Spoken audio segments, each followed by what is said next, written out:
ক্রাং লাগবে আর কি। এই যে দেখা যাচ্ছে এখানে লাইট, এগুলো কিনি না 100 রিয়াল সবগুলো মিলে। আসসালামু আলাইকুম রহমতুল্লাহ। আসছি বিল্ডিংয়ে আসছি বলতে কিছু কাজের সমস্যা হয়ে গেছে।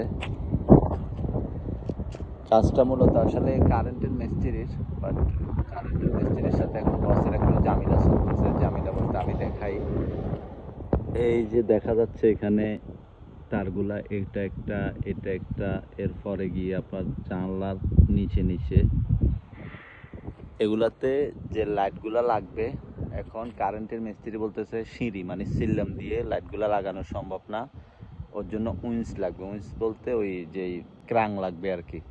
এখন বসে বলতেছে এই 5-6টা লাইটের জন্য আমি ক্রাং নিয়ে আসব। একটা ক্রাং নিয়ে আসলে 500-600 রিয়াল নিয়ে নিবে, কারণ এখানে পাওয়া যায় না, জিদ্দা থেকে নিয়ে আসা লাগবে। মূলত যখন সিগালা ছিল তখন কারেন্টের মিস্ত্রি বলছে যে এখন রঙের সিগালা আছে, লাইটগুলো নিয়ে আসেন আমি লাগাই দিই। এরকমই এই লাইটগুলো এভাবে লাগায় যখন মানে বাইরে, বিশেষ করে বাইরে উপরে লাইটগুলা সিঁড়ি দিয়ে লাগানো সম্ভব হয় না, কারণ ড্রিল থাকে, এরপরে আপনার জিনিসপত্র ধরা লাগে। সো সিগালা হইলেই ভালো হয়। তো সিগালা দিয়ে লাগানোর কথা ছিল, বাট তখন বসে নিয়ে আসে নাই সিগালা, বলছে যে না আমি পরে নিয়ে আসবো, লাইটগুলো এখন লাগাবো। যখন বিল্ডিং এর সব কাজ শেষ তখন বসে বলতেছে যে লাইটগুলো লাগাই দেওয়ার জন্য। এখন কারেন্টের মিস্ত্রি বলতেছে যে আমি সিঁড়ি দিয়ে এইসব লাইট লাগাইতে পারবো না, আমার অন্য যারা কাজ করে আমার সাথে ওরা উঠবে না, এখানে আপনার ক্রাং লাগবে। তো বসে বলতেছে আমি লাইট এগুলো কিনি না 100 রিয়াল সবগুলো মিলে, আর তোমার লাগাইতে ধরো না 100-200 রিয়াল, বা এটা তো তোমার সাথে মানে পুরা বিল্ডিং একসাথে কন্ট্যাক্ট হয়ে গেছে।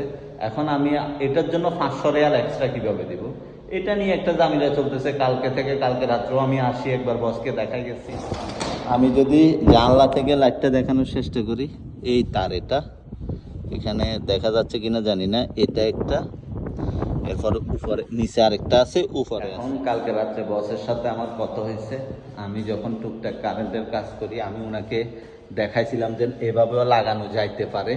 এখন বসে রাত্রে আমাকে বলছে যে একটা কাজ করো, তুমি ট্রাই করো, যদি তুমি লাগাইতে পারো ভালো কথা, একটা লাগাই কারেন্টের মিস্ত্রিকে দেখাইবা, ও যদি বলে না ঠিক আছে আমি এবার লাগাই দেব তাহলে ভালো কথা, আর যদি ও ওইভাবে না লাগায় তাহলে তুমি নিজে লাগাই ফেলিও, পরে আমি দেখবো।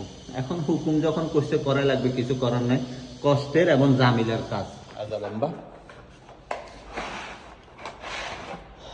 طيب هذا كذا يعني